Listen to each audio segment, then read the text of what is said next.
Boa noite, pessoal do canal do Grande Prêmio, GP às 10, comigo hoje, Pedro Henrique Marum, e eu vou falar do comecinho dos testes coletivos de pré-temporada da Fórmula E, lá em Valência, no Autódromo Ricardo Tormo, com uma pista um pouco diferente, uma configuração diferente dos últimos 2 anos, porque é um pedido geral na Fórmula E que haja menos chicane, especialmente as muito travadas. Então, lá na reta, por exemplo, tinha 2 chicanes, agora tem uma só, e mesmo essa foi movida para que os carros não tenham que diminuir a velocidade de forma tamanha, consigam recuperar a velocidade na sequência para que seja mais fluido o dia a dia das corridas da Fórmula E. Isso deve ser uma tônica da temporada também nas pistas de rua. Bom, eu estou gravando esse vídeo na quarta-feira, vocês estão vendo aí na quinta-feira de manhã e durante o dia. Na sexta a gente vai ter o terceiro e último dia dos testes, mas por enquanto, 2 dias, nesse segundo dia, nessa quarta-feira, a gente teve uma sessão matinal, uma sessão vespertina e, durante a tarde, uma corrida de simulação para testar o novo formato, não é bem um formato completo de corrida, mas algumas alterações que foram feitas. O que a gente pode tirar dos testes de pré-temporada? Bom, primeiro é sempre muito difícil você avaliar a realidade da ordem de forças do campeonato olhando para a pré-temporada da Fórmula E ou de qualquer categoria. No ano passado, por exemplo, a BMW foi muito rápida e isso não foi transmitido para o campeonato. Na Fórmula 1 esse ano, por exemplo, a Ferrari foi dona completa da pré-temporada em Barcelona. Isso também não aconteceu a partir do GP da Austrália, onde a Mercedes mostrou que tinha ainda o domínio e o controle do campeonato. Mas a gente sempre pode observar algumas coisas. Primeiro, líderes nos 2 primeiros dias, Sam Bird e Robin Fries. Foram os mais rápidos, o Bird na tarde da terça-feira e o Fries na manhã dessa quarta-feira. Os dois, claro, companheiros de equipe da Virgin, que usa o motor Audi. Olhando a tabela completa de tempos, o tempo do Fries é até agora o mais rápido. E atrás dele vem Maximilian Gunter em segundo e vem o Alexander Sims em terceiro, os 2 pilotos da BMW. É interessante destacar a BMW porque, diferente do ano passado, não tem mostrado apenas velocidade, e tem mostrado velocidade, mas é de forma disparada a equipe que mais andou, que mais deu voltas até agora. A BMW deu nesses 2 dias 285 voltas. A segunda equipe que mais andou foi a Dragon, que deu 257. Então a gente pode avaliar, a Porsche deu 188, a Mercedes deu 145, a Nissan deu 215 voltas. A Venturi 190, então ninguém se aproximou. Na verdade, a Dragon ainda ficou a segunda colocada, ainda ficou atrás por uma distância considerável nesse aspecto. E na corrida de simulação, nessa quarta-feira, o Alexander Sims vinha na segunda posição, no fim, na última volta ali, ele diminuiu o ritmo quando era para o pessoal vir aumentando a velocidade, né? Descendo o pé no acelerador para poupar pneu, foi uma ordem da equipe, por isso ele não apareceu entre os 3 primeiros colocados. Quem ganhou essa corrida de simulação foi Stoffel Vandoorne, da Mercedes. Então, a Mercedes aparece no seu grande momento até agora, ganhando a prova simulada. Mas no tempo de volta, não mostra tanta força. Claro, a gente fica aí a curiosidade se vai acontecer igual na Fórmula 1, onde a Mercedes tem o melhor carro em ritmo de corrida. O seu carro é muito melhor do que na classificação. Vamos ver como é que vai ser na Fórmula E. Mas nesse momento, o seu grande momento foi ali. A Mercedes não aparece com grandes resultados nas voltas rápidas e nem na quantidade de voltas dadas.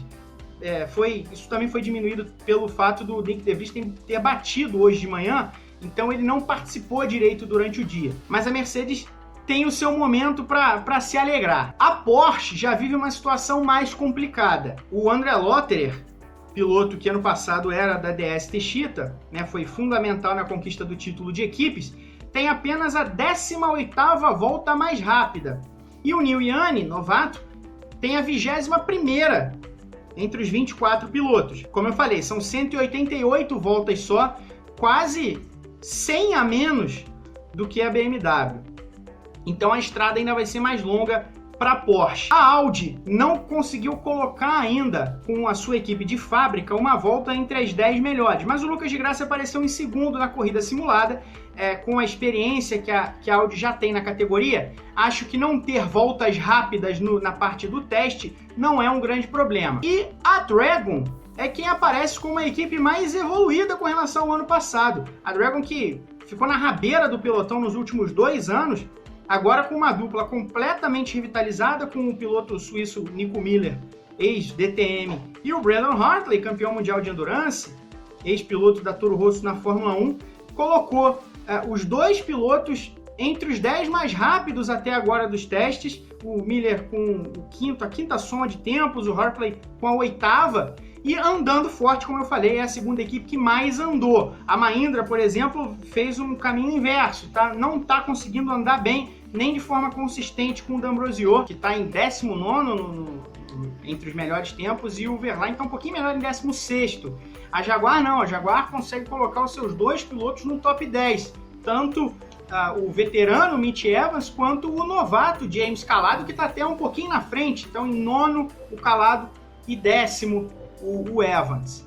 A Venturi, com os motores da Mercedes, os novos motores da Mercedes, também não tem um ritmo tão forte assim, embora o Eduardo Mortara, com a 12ª colocação geral, esteja sendo o melhor entre os 4 carros que utilizam o motor Mercedes. O Massa está mais embaixo, 20º, na verdade o Massa sofreu, ele bateu hoje de manhã, não foi uma pancada assim tão forte, mas foi o necessário para que ele tivesse que trocar a transmissão, então também não andou tanto à tarde, teve o dia bastante comprometido. É o que a gente consegue tirar até agora desses testes. Os 2 primeiros dias as equipes andaram, a Fórmula E, diferente da Fórmula 1, por exemplo, ela permite ainda muitos dias de testes particulares antes dessa pré-temporada, então as equipes gastaram bala durante os seus testes privados em diferentes autódromos, diferentes partes do mundo. Então agora a gente sempre imagina que talvez estejam escondendo o jogo, algumas mostrando um pouco mais. O programa é sempre um mistério.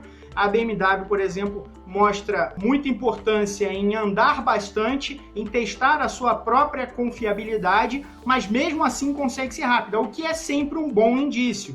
A Mercedes dá um indício muito bom quando consegue ganhar uma corrida de simulação. Claro, as condições não são tão reais, as condições dos rivais, né? Porque a da corrida até foi uma corrida de 45 minutos, mais uma volta.